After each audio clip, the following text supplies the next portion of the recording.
Hoy me gustaría hablar de la divinidad de nuestro Señor Jesucristo. La iglesia cristiana está fundada bajo la divinidad de Jesucristo. Si alguien pudiera demostrar que Jesucristo no fue un ser divino, toda nuestra fe le echaríamos fuera.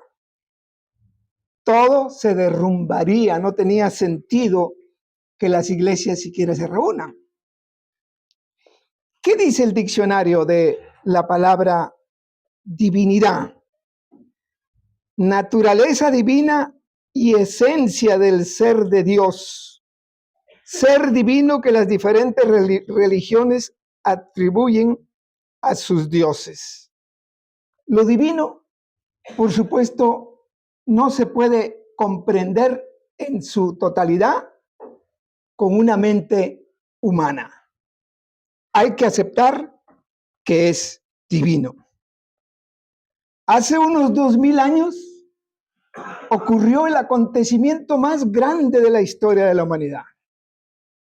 Nada volvió a ser igual. Inclusive la historia se divide ahora entre antes de Jesucristo y después de Jesucristo.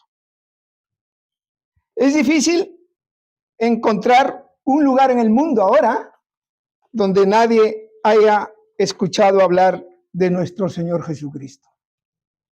Pero con todas las evidencias, con todo lo que hizo nuestro Señor Jesucristo, aún así, gente no cree. Quieren como ver y ver una partida de nacimiento. Pero el viento y el oxígeno nosotros no lo vemos.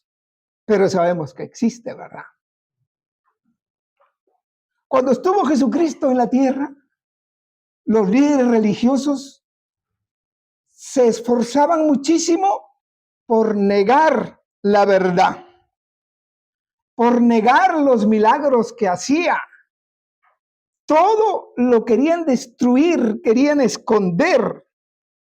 Lo que pasa, queridos amigos y hermanos, que la verdad, dependiendo a quién, puede hacer mucho daño. Si los líderes religiosos de la época hubieran aceptado, ¿no?, la verdad, su poder se derrumbaba, según ellos. Toda su influencia, todo su ego se venía abajo.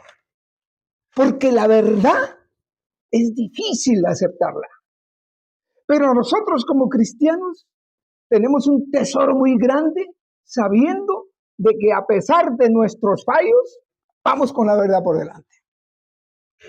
Hoy en día, ahora mismo, sobre todo en Latinoamérica, bueno, y en España también, hay líderes que se esfuerzan porque quieren esconder la verdad.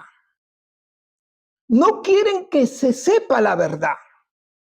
Hay elecciones que los resultados no los publican porque su poder se vendría abajo, porque esconden la verdad. Aquí mismo, nosotros en telediarios y en periódicos, vemos que la gente, los líderes, quieren esconder y esconden la verdad. Por lo que lo peor que podía ocurrir en sus vidas es la verdad. Me limito a Perú, de donde yo soy, presidentes que hay corruptos, que en lugar de emplear su mente para el bien de la gente, se empeñan en esconder la verdad, porque la verdad los delata, ¿verdad? Nuestro Señor Jesucristo es la verdad. Los primeros seguidores se referían a Jesucristo ya como un ser divino. No, incluye títulos como el Cristo, Señor y Mesías, entre otros.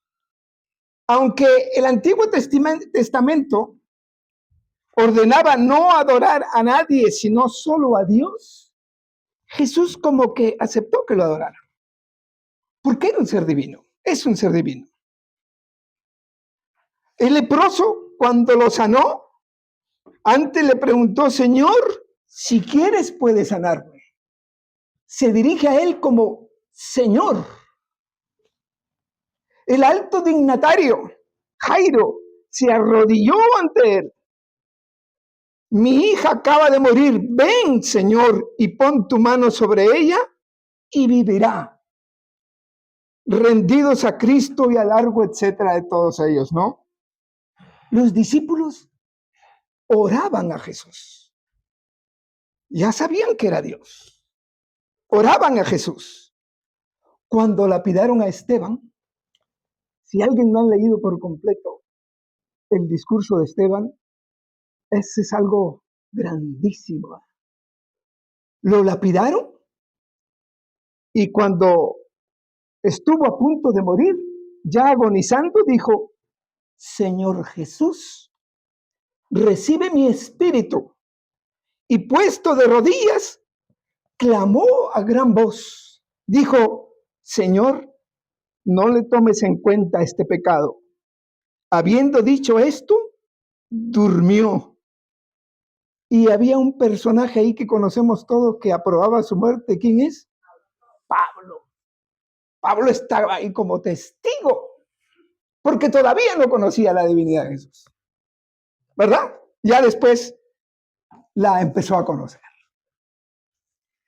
Pero amigos y hermanos, la divinidad de nuestro Señor Jesucristo se demuestra también en que todo lo que ocurrió en su vida cuando estaba en la tierra fue profetizado cientos de años antes de que ocurriera. Entonces, negar una divinidad así, ¿cómo puede ser? ¿No? Que libros como los Salmos, Isaías, habían profetizado exactamente lo que ocurrió en la vida de Jesucristo. Jesucristo no se presentó así de repente. Su venida estaba profetizada. Y estas profecías que se hicieron con Jesús, por supuesto, que ayudan a entender su divinidad. Llena de asombro leer las profecías y cómo se cumplen al pie de la letra, hasta los más mínimos detalles. Isaías, en el capítulo 7, dice: la Virgen concebirá y dará a luz un hijo y le pondrá por nombre Emanuel. Ya en el Evangelio en Mateo, la Virgen dio a luz. ¿Cómo puede una persona virgen dar a luz? La ciencia tiene de dónde engancharse. Es imposible que sin relaciones sexuales una mujer salga embarazada. Pero lo divino es que María salió embarazada.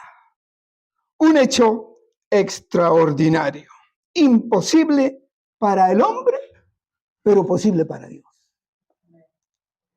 Existen otras profecías del Mesías judío que se cumplieron en Jesús. El tipo de muerte de Jesucristo fue profetizado hasta el más mínimo detalle. El capítulo 53 de Isaías, hay que leerlo y decir todo lo que dice de nuestro Señor Jesucristo. Pero hay otras más. Zacarías 11 dice: me pagaron mi salario, 30 piezas de plata. ¿Y cómo se cumple? Habla de Judas. ¿Cómo se cumple en el Nuevo Testamento? Entonces uno de los 12, el que se llamaba Judas Iscariote, fue a ver a los sacerdotes principales y les preguntó: ¿qué me darán si les entrego a Jesús? Quedaron en darle 30 monedas. Todo se cumple. También las profecías dicen que moriría crucificado. La crucifixión era quizás de las peores muertes que se le daba a una persona. Se la daba al más criminal, al más desgraciado, al mal de todo, inclusive lo hacían fuera de la ciudad, el crucificar a una persona. Y otra profecía, Salmo 34:20 dice: Él protege todos sus huesos, ni uno de ellos será quebrado. Y en el Nuevo Testamento encontramos que cuando llegaron a Jesús, como lo vieron ya muerto, no le quebraron las piernas.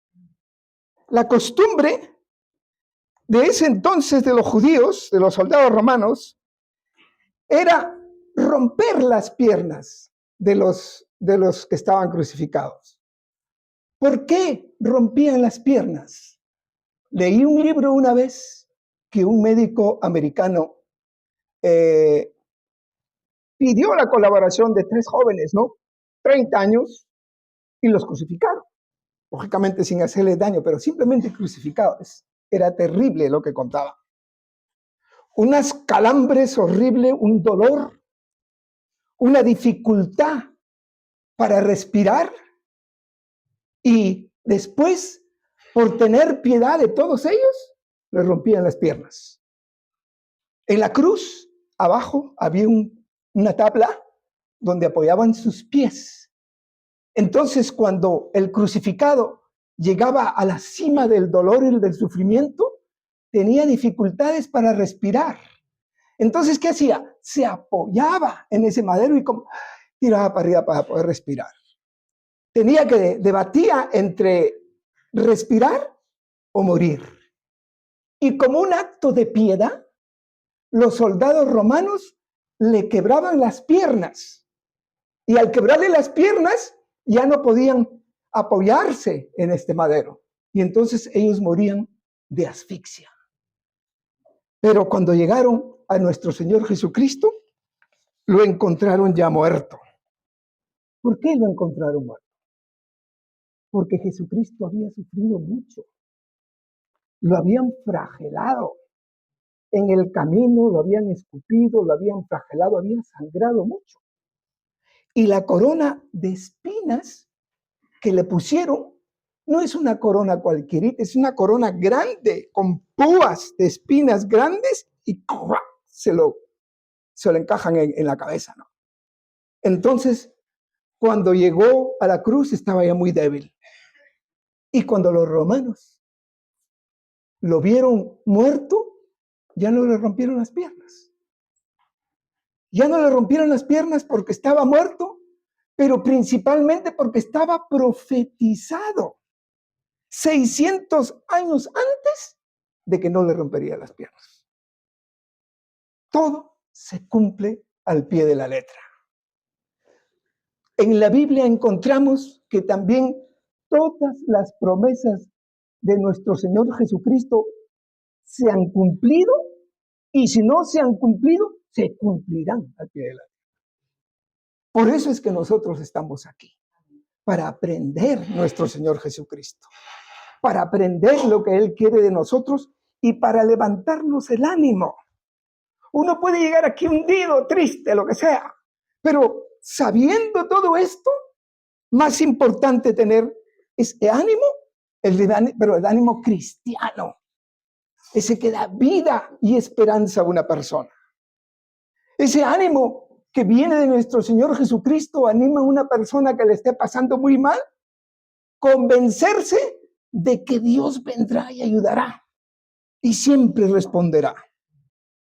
Fíjate que el cumplimiento de las profecías de no quebrarle las piernas lo podemos enlazar también, por ejemplo, en Éxodo 12, donde se instruye a los israelitas que no deben quebrar ningún hueso del Cordero Pascual. Y nuestro Señor Jesucristo fue ofrecido como un Cordero Pascual. Si el Cordero Pascual habían complejos rituales para el perdón de nuestros pecados, como ofrecer un cordero, con Jesucristo ya no. Jesucristo cambia eso. Él es el Cordero Pascual. Y por Él nosotros ahora no necesitamos a nadie que no sea Jesucristo. No necesitamos a ningún hombre, a ninguna imagen. A nadie necesitamos que no sea nuestro Señor Jesucristo. Esta es una verdad. Esta es una realidad.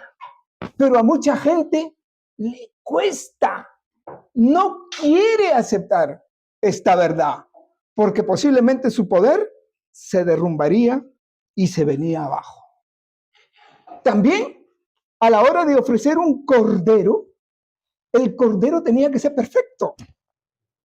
No podía tener un defecto. Pero nuestro Señor Jesucristo, al ofrecerse Él como un cordero pascual, no tuvo ningún hueso roto. Y por eso le quebraron las piernas. En resumen, el hecho de que a Jesús de Nazaret no le fueran quebradas las piernas durante su crucifixión tiene pues un significado profético. Más evidencias de su divinidad. Su vida libre de pecados probó su divinidad. El mismo Jesucristo como que desafiaba a la gente, a los discípulos, les decía, ¿quién de vosotros puede acusarme de pecado? Pregunta, ¿quién? Nadie lo podía acusar de pecado. De mentiras que se inventaban, sí. El hecho de que Jesucristo viviera sin pecar proporciona una fuerte evidencia de su divinidad. Porque nosotros, ¿quién no pecamos? Los apóstoles. Pablo, cuando escribió a los romanos, decía, por el contrario, todas las personas han pecado y están privadas de la gloria de Dios. Estamos los martes teniendo unos estudios muy bonitos, muy profundos. ¿Quién no peca? Todos han pecado. Pero es distinto en la vida pecar deliberadamente, haciendo lo mismo ya, y pecar cayendo sabiendo que te tienes que arrepentir. El mismo Judas, cuando entregó a nuestro Señor Jesucristo, se acordó de su divinidad y dijo, entonces el que lo había entregado, viendo que era condenado, devolvió arrepentido las 30 piezas de plata a los principales sacerdotes y los ancianos, diciendo, y escuchen, yo he pecado entregando a sangre inocente. Pero ellos le dijeron, ¿qué nos importa? Eso es cosa tuya ya. Su manera de decir las cosas de nuestro Señor Jesucristo demostraba su divinidad. En los versículos que ha leído Rafa en Mateo, ¿no? Encontramos que se presenta y enseña a la gente con mucha sabiduría. Y en lugar de aceptar la verdad, se preguntan, ¿y quién es este? De una manera despectiva, ¿no? Un don nadie. ¿No es este hijo de María otra don nadie? ¿No es este el hijo del carpintero que conocemos? ¿No están aquí sus 4 hermanos que son don nadie? Y dice, ¿y no están aquí sus hermanas que son don nadie? Y se niegan a aceptar la divinidad de nuestro Señor Jesucristo. En estos pasajes que explicó de una manera maravillosa nuestro hermano Rafa, sabemos pues que Jesucristo tuvo como mínimo 6 hermanos, porque menciona 4 y habla de hermanas. Tenemos que, para ser hermanas tienen que ser 2, mínimo 6 hermanos. Lógicamente, hermanos de padre, porque Jesucristo nació de la divinidad de Dios. Y María después se acercó, conoció, significa que tuvo relaciones con José y tuvo estos demás hijos. Habrán personas que lean esta realidad y no la aceptan. ¿Por qué? Porque derrumbaría sus costumbres. Y la costumbre puede hacer daño a la gente. Cuando tú tienes una costumbre que te han pasado de tu bisabuelo, tu abuelo, tus padres, es difícil. Hace mucho daño a la gente. La costumbre, la tradición, que así decimos. Muchos testigos testificaron de Jesucristo demostrando su divinidad. Cuando crucificaron a nuestro Señor, estando en la cruz, sabemos que antes lo habían flagelado, escupido, despreciado, le habían dicho de todo.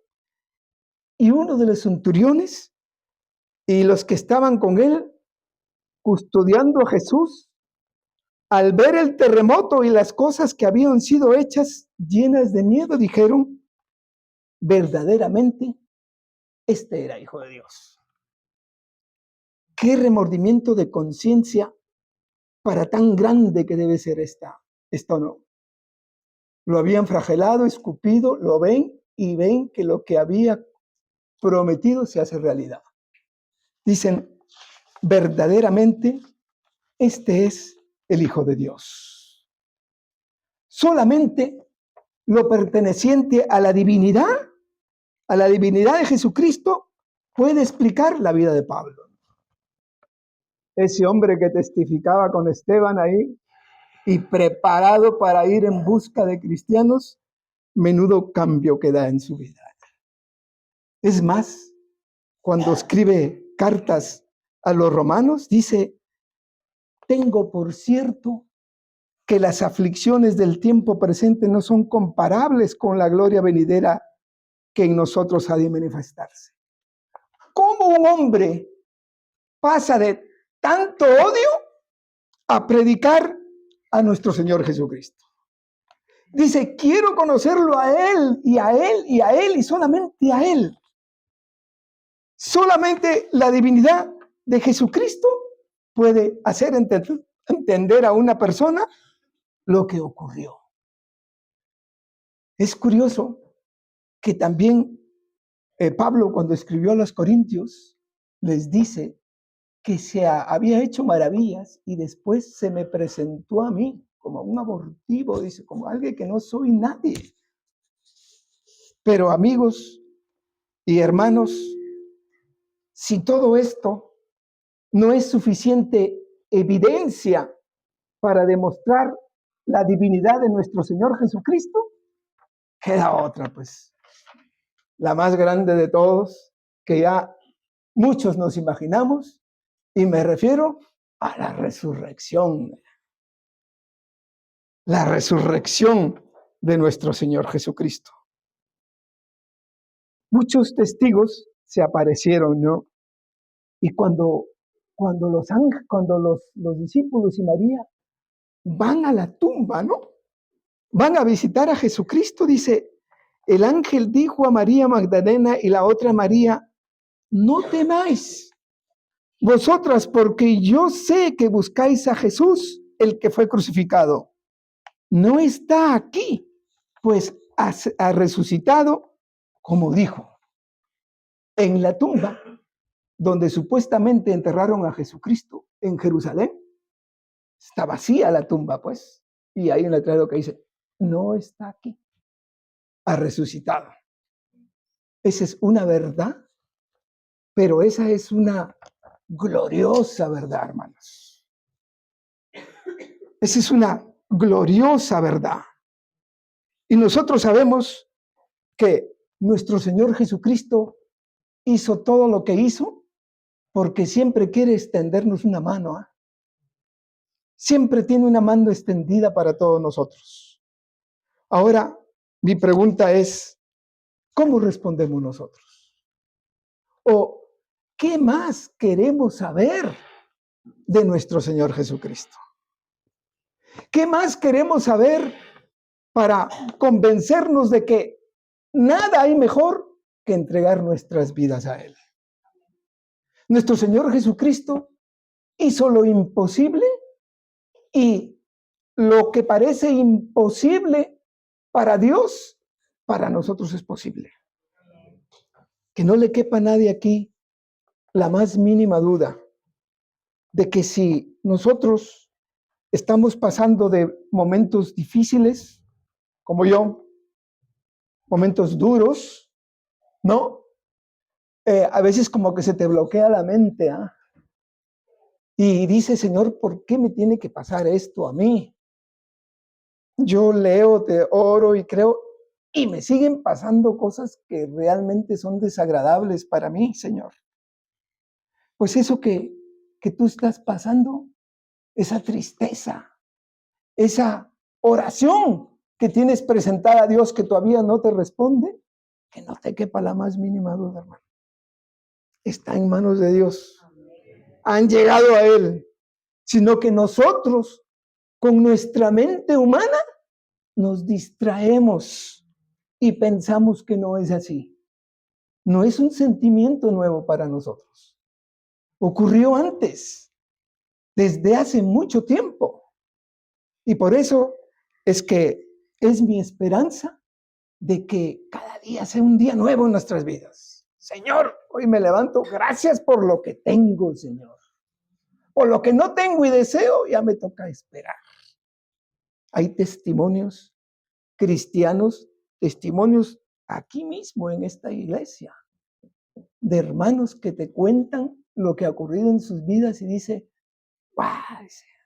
Dios mío, solo la mano de Dios puede actuar como está actuando Jesús. Y si creemos que lo que ha hecho en nuestras vidas es grande, lo más grande todavía es lo que todavía está por venir. Aquí, en esta tierra, pero sobre todo en el más allá. Muchas veces la vida nos da bofetadas cuando menos lo esperamos, cuando menos fuerzas tenemos para resistirlas. Te viene otra.